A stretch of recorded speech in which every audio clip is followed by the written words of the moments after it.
Welcome everyone to this small and cozy audience. So my name's Ryan. This is a new talk. Something I've been thinking about for a while is I run lots of trainings and workshops, and I'm always bringing up quotes from different people over time, and seeing how much from the world of Agile can be actually tracked back to time immemorial.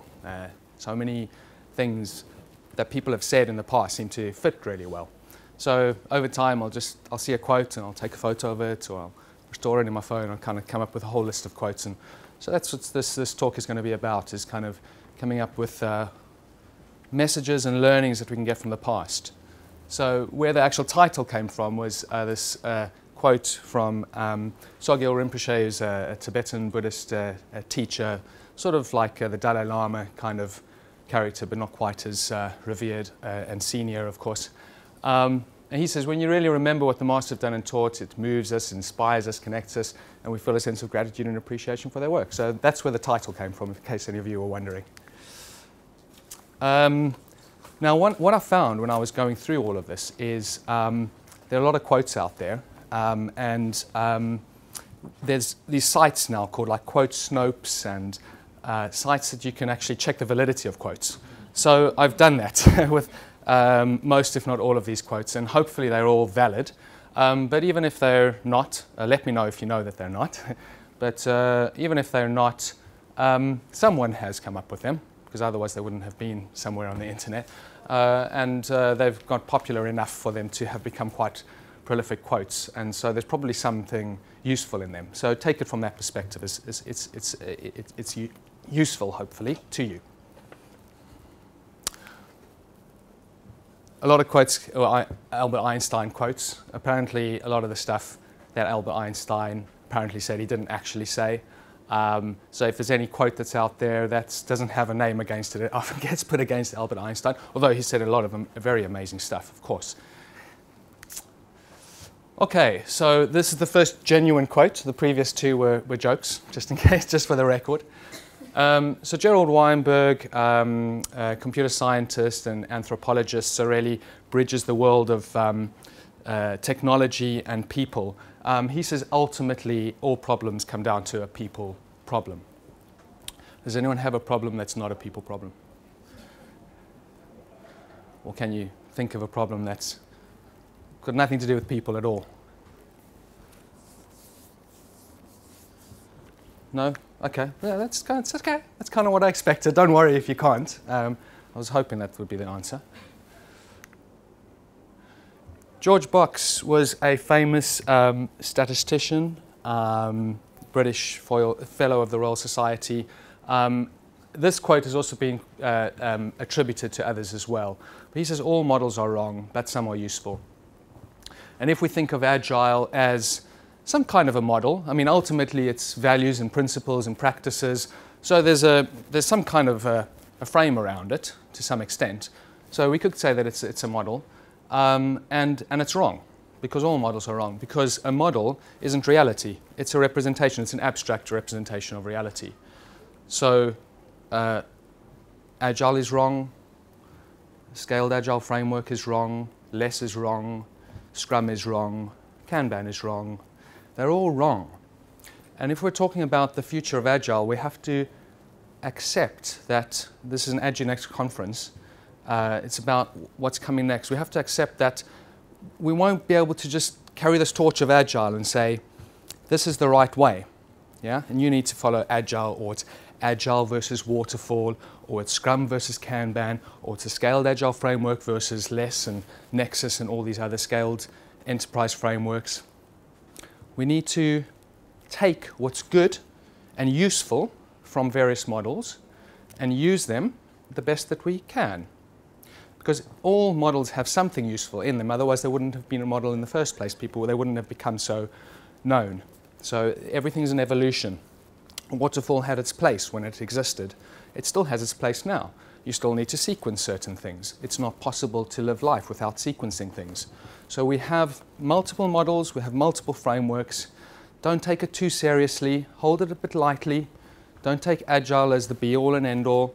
Take what you can from it and use the name as much as it's useful. So I work with a range of clients. I don't use the word agile. They might use the word agile, and that's probably why I've got through the door in the first place. So it had its purpose, of course. But once I'm through the door, we've got a tool bag of tools and tricks that we can use and we can have at our disposal. Some of them have the word agile attached to them, some of them don't.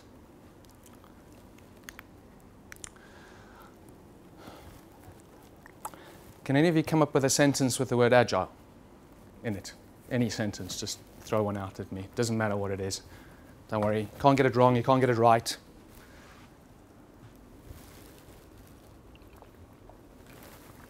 Yep. Agile is a way of thinking. Agile is a way of thinking, yeah. Another one?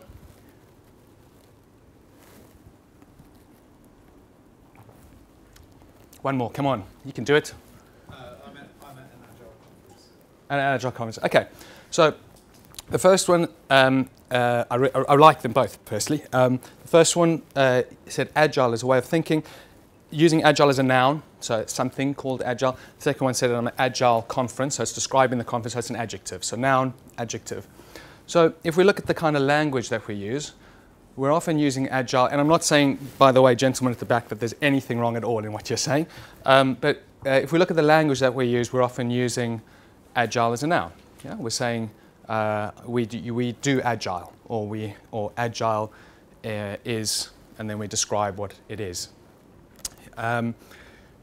Now, the manifesto was a manifesto for Agile software development, so it was used as an adjective. It described a way of working that was new and different and helped us to see things in a different way. As soon as we make things a noun, and this is our mental models in life, is we try to put things in a box. We try to say this is what it is. And once we've got it is, then we can hold onto it very tightly and we can become religious about it. And we can say that this is the right way, this is the wrong way, start dividing people, etc.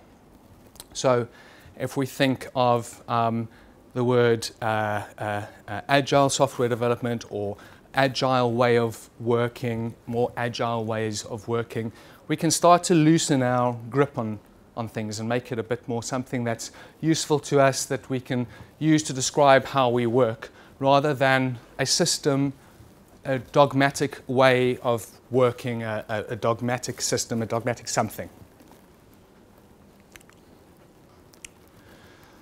Eisenhower, who was the President of America during the Second World War, and was an army general and was responsible mostly for the kind of liberation of troops in Germany, etc.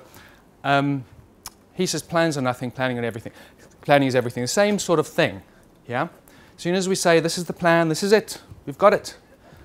We like predictability, we like control, we like knowing exactly where we're going, so we like to have a plan, and we see the plan and it's okay, that's it. But a bit like George Box was saying, all models are wrong and some are useful. A plan it's like a map. A map isn't the territory, it's not actually what's going to happen. It's just a map, it's just a starting point. It helps us. Yeah? And as soon as we start to say that it is something, then we become rigid about it. We don't change, we can't actually do anything, and when changes come and when life changes, there's nothing we can do about it. So it worked very well for him in the army, and the army is actually very agile because they can't plan ahead in advance. They can plan, but they have to continuously plan, so because things constantly change.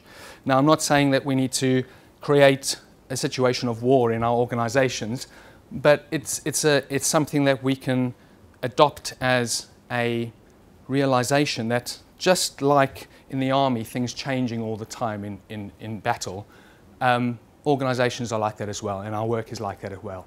It's not fixed, it's not rigid, it's always changing.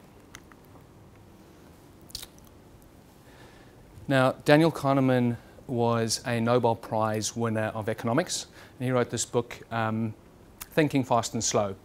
And this is all about the science and psychology of decision making. We have a certain bias, we have thousands, in fact, of biases in our brains that make us think and believe that we're rational beings. where we're actually not. And he proves this with many different examples. We think we're rational and we're actually not. And this is the difference that gets made in organizations, is the thinking patterns of humans are what really affect how things work and operate in organizations. And the future of Agile is looking at that. That is what's going to make the difference. Not just technology and process, but actually understanding humans, and that we're not as rational and clever as we think we are. So here's a little quiz for all of you. A parole board consisting of a judge, a criminologist, and a social worker. There are 3 prisoners. They completed at least 2/3 of their sentences, but the parole board granted freedom to only one of them. Guess which one of these 3 prisoners got offered parole, freedom?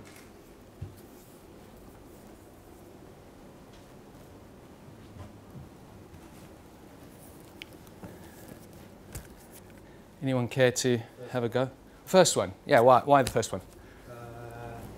Because they hadn't already made lots of choices at that point, and they're probably less tired. Okay, yeah. You read the book? Have you seen the study before? Great. Yep.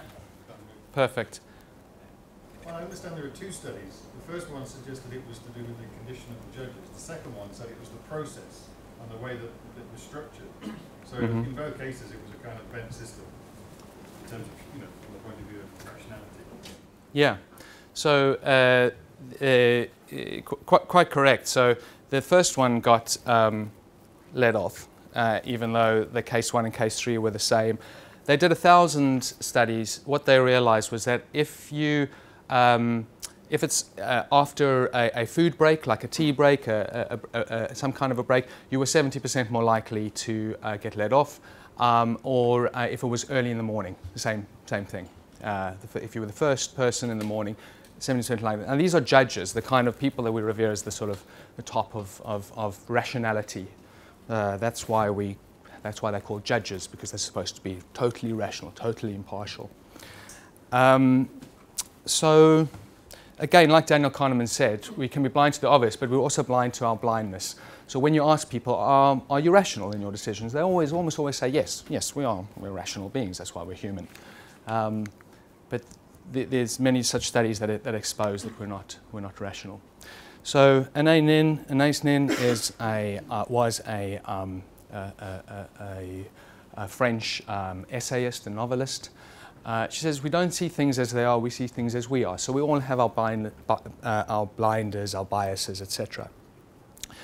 What kind of biases do we have? We have biases like the halo effect. So because I'm standing up here talking, you probably think that I'm making some kind of sense. If I was there where you are, you probably wouldn't take me as seriously. So this is the halo effect that we have, and we have this all the time. We have this in organizations, etc. We have confirmation biases. We're always, once we hold on to some belief, like the scaled Agile framework is bad, in any conversation that we have, we'll always look for confirmation about that, and that will keep growing, and that will grow, and that will grow, and that will become a much bigger bias, and so on and so forth. And I wish I had my notes in this slide, but they haven't come up on my computer. Okay, so how can we make a difference? So Jung said something very similar to just different people saying very similar things, which is at the end of the day, most of our life is unconscious. We're not aware of things, and the whole thing, his whole thing, is by making the unconscious conscious, we're less likely to say things like, "Oh, I'm such an unlucky person," or "It always happens to me," or "They just don't like me," or all this kind of thing. So what can we do about this? How can we make, if it's unconscious, or if we're blind to our blindness, how can we make this more conscious? How can we be more conscious about this kind of thing? Well, one of the ways, I mean, he was a psychoanalyst, so of course, by looking into your mind and understanding a bit more about it, we can start to unravel it. Another way to start to make the unconscious conscious is to not be so afraid of it in a work environment, in a work setting. So if people are constantly judging us, constantly telling us to do things and punishing us for not doing them, whether that's verbally or through not getting a reward, extra payment, etc., as a result of not achieving certain targets and goals, we can build up more trust in the system, and we can get people to start to discuss the real issues that are going on in their teams, in their context, in their organization, etc., and they'll be more willing to bring it forward. And we can do that by example. So if I'm as a coach, as a leader, whatever I might be, if I'm willing to say, hey, I messed up, or maybe I could have done this differently, or actually I thought I knew, but I didn't actually know. I thought I was being rational in that decision, but I wasn't being rational. We then unconsciously give other people permission to do the same, so they're more likely to do that themselves. On the subject of fear, some studies have been done on the human brain where if someone who's seen as an authority figure comes into a room and starts telling people to do things, the actual response in the brain, there's a fight and flight response, the amygdala part of the brain, the mammalian part of the brain, starts to flare up, and so they can look at that with ECGs and whatnot. And they've realized, EEGs, and they've realized that it's the same response as if a big hairy gorilla came into the room, a real one, and threaten people and that kind of. So that's something to consider quite seriously. Carl Rogers, the eminent psychologist, the founder of person-centered psychology, he says that by listening to people, by understanding, you're more likely to meet their needs, and you're more likely to get your needs met as well. So this is the most powerful force for change is listening to understand rather than just telling. Now there is a place, of course, sometimes for strong leadership, or a lot of the time for strong leadership and for saying this is the direction that we're going in. But at the same time, you can still listen to people and say, you know, what are your concerns, what are your fears, and then they're more likely to follow you.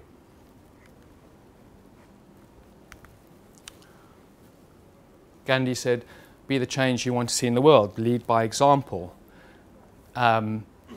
Brené Brown wrote this book and has a TED talk, The Power of Vulnerability. If you're a leader, if you're a manager or any person, and you're willing to express your vulnerability, there's more likelihood that other people will start to express theirs as well, and then you can start to lead the change. So Margaret Mead was a cultural anthropologist. She says this: in order to have any kind of movement, it always started with a small group of people. So if always we're saying, wait for the leaders, they need to take us on this agile journey. If they're not going to change, nothing's going to change in this organization. Well, that's not true. I've worked in many programs with people where the leaders haven't supported things at all. They've brought me in, they've said, this is the team, the problem in this organization is with this lazy team, go and make them work harder and better. And I've come in there and slowly exposed what's actually going on in the wider system. And bit by bit, we've made quite significant changes on a series of programs. And that's expanded from one program of work to the next in large organizations, in banks. And slowly, you have this sort of bottom-up effect. So I'm not excusing bad leadership, but it's not a reason to give up.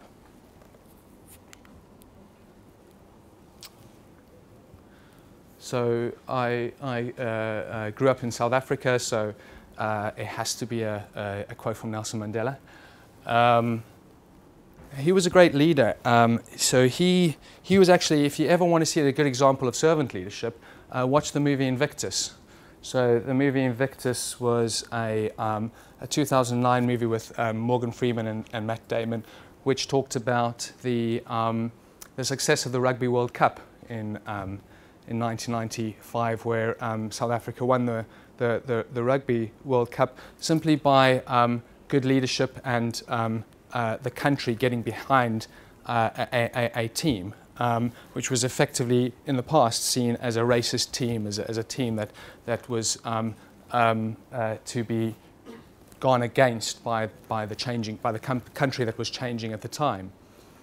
But the movie also shows his whole style, where people would come into his office and bring him tea, and he would just have conversations with them, and he would find out about them.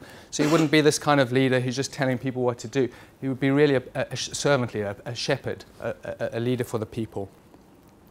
But what he also says is a good head and a good heart are a formidable combination. So, we come to conferences like this a lot of the time. We want to know things. We want to know information. What will make us better agilists, for example. Now, in his book Reinventing Organizations, Frederick Laloux speaks about how our body actually has 3 brains, and they can actually cut it open and actually see this. So it's interesting that we haven't acknowledged this, and the reason we haven't acknowledged this is because the mindset is that is top down. So we think, well, we have a command center which is up here in our brain, and that controls the body, the same as we have organizations that are top down, the same way as we see hierarchies in our minds. But actually, there's 3 very powerful centers in our bodies. One is the head, the other one is the heart, and the other one is the gut. So the ancient traditions, the Chinese, for example, they understood that there is a strong brain in the gut, and a lot of meditations are based against that.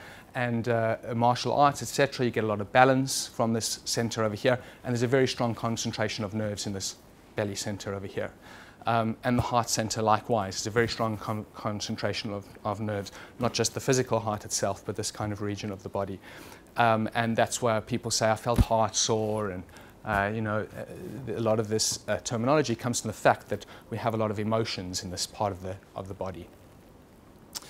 So if we're going to be good leaders, if we're going to be more effective in our work, we should be a full human being, and a full human being means engaging all the faculties of our body, which is the head, heart, and gut, intelligences of our body.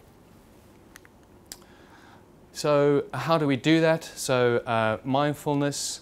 How many people here have some kind of a mindfulness or meditation practice, or some kind of a contemplative practice that they do? Just show of hands. 1, 2, okay, 3, maybe something like that. Okay, so so what this is cultivating effectively those different centers of the body. Of course, there's different kinds of practices, and mindfulness is a very generalist term. But effectively, this comes from thousands of years ago, this moment-to-moment awareness. And if we're talking about making the unconscious more conscious, this is one way to do it. It's a practice that happens very gradually over long periods of time. Okay, so what else do we need to look at for the future of Agile? So systems thinking, complexity thinking. So we're living in a very complex world. Stephen Hawking said this century is the century of complexity. We've got an increase in what they call VUCA, volatility, uncertainty, complexity, ambiguity. We know that there's more computing power in my phone than what it took to put the man on the moon, etc., etc. So what he means by this, obviously, is a bad system will kill off a good person, or everything, really, every time. It doesn't mean a bad system is better than a good person. The word beat means the bad system will basically destroy anything. It doesn't matter how many good people and good individuals you have, the system will do that, and will kill it all off if it's bad. And we see this a lot in the Agile world. We see teams, they're doing their thing, but they're not aligning with other teams. So ultimately, at the end of the day, the organization is not meeting its goals. And that the focus then went from teams to multiple teams, but again, not really understanding. What you really need is coaches. What you really need is people to help align these teams with each other to help to reach organizational goals, and you need a purpose at the same time. So W. Edwards Deming, by the way, was is often seen as the father of the total quality management movement. So a lot of lean that came out of Japan, he actually inspired. So he actually went over. The Americans didn't want to listen to him, so he went to Japan, and then in post-war Japan, he helped the Japanese then to become better than the Americans in what they did. And then he went back to America, and then they went, oh, okay, we'll listen to you now, and he got the attention that he deserved. But by that stage, the Japanese were already beating them in their game. Diversity. So as you've seen, a lot of these quotes, and I tried the best I could to find quotes from women in my search. I managed to find half the number of quotes from women as from men in this. But it's not just diversity in gender, it's diversity in everything. So the Agile world obviously is changing from just being something from the software world to any kind of work, but the software world certainly is very male dominated, and so we will get certain cognitive biases that are more prevalent in that space. So perhaps less of, and this is in general I'm speaking here, because obviously there's individual differences, but perhaps more of a siloed mentality, whereas this is my work specialization, I do my job, and there isn't so much of this complexity thinking where we need to, systems thinking where we need to kind of align with others, both within our teams and across teams, etc. So diversity is one of the keys. Diversity in gender, but also diversity in cognitive ways of thinking, different personality types, different industries and different roles coming inside and saying, what can we teach you? All of these quotes come from different disciplines. If you've seen, we've had quotes from politicians, quotes from economists, quotes from psychologists. We get scientists, we get statisticians, we get quotes, we get the more diverse opinions that we have, the better our solutions tend to be. So this comes back to the original quote at the end. No matter what the problem is, it's a people problem. Where I live, I don't know, have you guys seen, those of you who live in London or maybe even elsewhere, these delivery robots that kind of drive along the pavements? Yeah, one person nodding. Okay. In my borough of Lewisham, I walk along the streets. One day I was just walking along the street and there was this robot, and I thought, it's quite big as well. I thought like someone must be controlling this thing. But I was kind of confused. And then like occasionally people would kind of like stop and sort of stare at this thing, and then it would stop. And then they'd walk and it would carry on walking and carry on going. And it never bumps into anyone. It always goes at the right pace. If there's on people around, it kind of goes quite quickly. And these are now being used by Eat, the food delivery company, to deliver food, etc. So technology, we could outsource all of our technology most of our technology to robots. So anything that's either simple or complicated, anything that has some routinization about it, is gradually just being outsourced to computers. So the only difference then that we have as humans is the kind of things we've been talking about. We have empathy. We're able to think about things in a more complex and systemic way, but we are also blind to our blindness. But one of the things we do have is Geert Leonhard is a futurist from Belgium, and he talks about this movement from STEM to HECI. Now, STEM is an acronym for science, technology, engineering, and mathematics. And that is a lot, if you look at in the years gone by, in recent years, that's where the focus has been for young people, is get involved in science, technology, engineering, and mathematics. That's where it's all happening. And there's a movement from that now to what he calls HECI, which is if we're outsourcing all of that to robots and to machines, etc., the difference that we have as humans is are humanity, ethics, creativity, and imagination. And that you can't get from machines. And that's the difference. So the future of Agile is in people, people's humanity, ethics, creativity, and imagination. And that's it, folks. We got, yeah, get 9 minutes for questions, comments.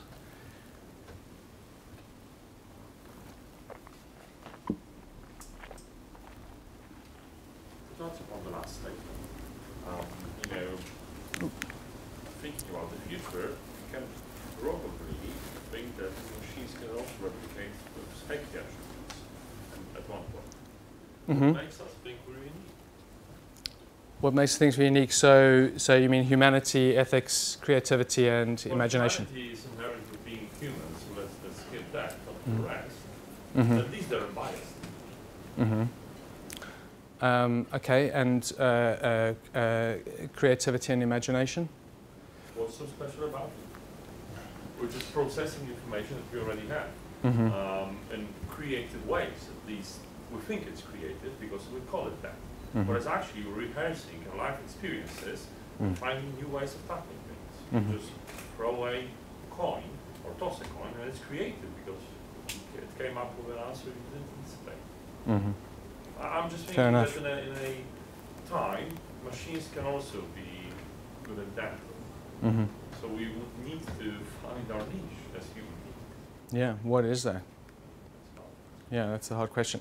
So maybe at this point in time it's ethics, creativity and imagination, and maybe in future it might need to change to something else, yeah, if we're still around. Are your slides available? Yeah, I'll make them available, yeah. I'll give them to the conference organisers and they'll make them available, yeah. Anything else? Yeah. Just when you were using this in the kind of agile coaching context, can you just maybe just describe how you would, what you've done in working through a problem, a situation? Yeah. So I never accept that why I've been brought in is correct. So like I gave the example of I came to an organisation and as I always do, I meet with however many people I can, both low, high and breadth, and ask them what are your goals and issues, what are challenges, what do you do, how's your work going, what do what are the problems that you face, challenges, what's working well as well. Project manager, for example, said to me, the problem is the team's lazy. So I said, okay, well, what's your evidence for that? And she said, well, they're not meeting their milestones, their deadlines. So I said, well, who set the deadlines? She said, well, I don't know, but every week I have to go up to the steering committee on the 7th floor and explain to them why the project's late. So I said, well, can I come up with you to the 7th floor? And she looked at me like I'd thrown water in her face. Like, no one's ever asked me this question before, and she was kind of a bit bewildered anyway. It's like took her a moment to recover. And then it took another 3 months before I got escorted up in a lift to the 7th floor. Started that conversation.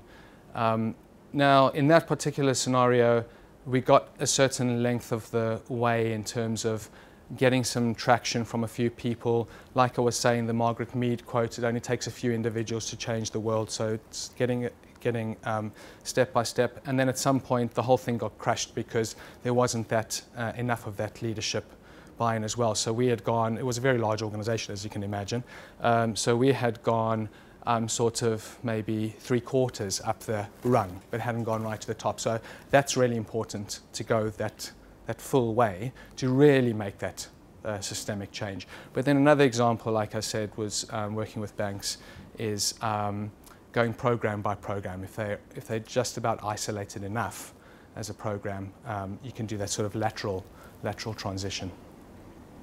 So trying to get a holistic picture of a work area that you find is very useful. Yeah, I would say definitely ring fence. So if we take that systemic approach, I mean, all systems affect other systems, but ultimately you have to, every system you have to bound. It has to have some boundary. So you need to say, okay, this is the bound of this system, and then we can work with it. Of course, it's not isolated from other systems, but it's the minimum starting point, whether that system is just one team, in which case, if it's in a multi-team context, you're only going to get local excellence there, but at least a series of teams, I would say, if it's a multi-team context. Yeah, sure. Anything else?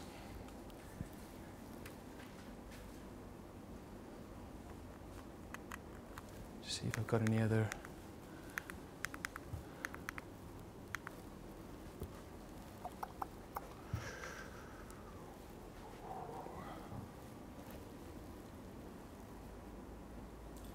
No? Any feedback? Useful? Too high level? That was very interesting. Very interesting? I like the diversity. I'm a big believer in it myself. Yeah. What kind of diversity have you seen? First, starting off with the gender diversity and also the cultural diversity when it comes to our heritage. We have a lot of that. Yeah, so that's cool. Yeah. I would probably think that some more Eastern thinkers would find their way there, like Lao Tzu, someone more contemporary,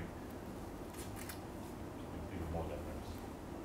Yes, that's interesting you say that, because Lao Tzu, I did come across one of his quotes, and the quote, and so I'm biased as well, of course, and so there's a cultural bias here. I mean, most of these are Western men. Ultimately, I tried to make it as, you know, there was Nelson Mandela from South Africa, there was Gandhi from India, there was Anais Nin from France, etc. But when I was coming up with some quotes, because Lao Tzu, you know, it's aligned with sort of Buddhism and this kind of mindfulness area that I was talking about, I came to Jon Kabat-Zinn because sometimes you can alienate people, some people, by going a bit to kind of what might be seen as esoteric. So the great thing about Jon Kabat-Zinn, and unfortunately my notes haven't come up on my screen, so I forgot to say this, which is he is a Western medical doctor. And he went into hospitals, pain clinics and stress management clinics. And he, with zero medicine, got people's stress, medically proven stress to reduce significantly and pain to reduce significantly just by using mindfulness. So just by helping people to focus on and put attention in a non-judgmental way and by not pushing away the pain, just observing it, that they could overcome feelings of stress and pain. And so, you know, if modern science can start to bridge that gap and prove some of these things, then sometimes we can get more traction by using such personalities rather than someone, you know, 2,500 years ago. But it could be, as you say, I could have included at least one of such people, because for other people it's different. So again, diversity. So yeah, thanks for that. Yeah. All right. I think we're just on the hour. So thank you. You've been a wonderful audience. Thank you very much.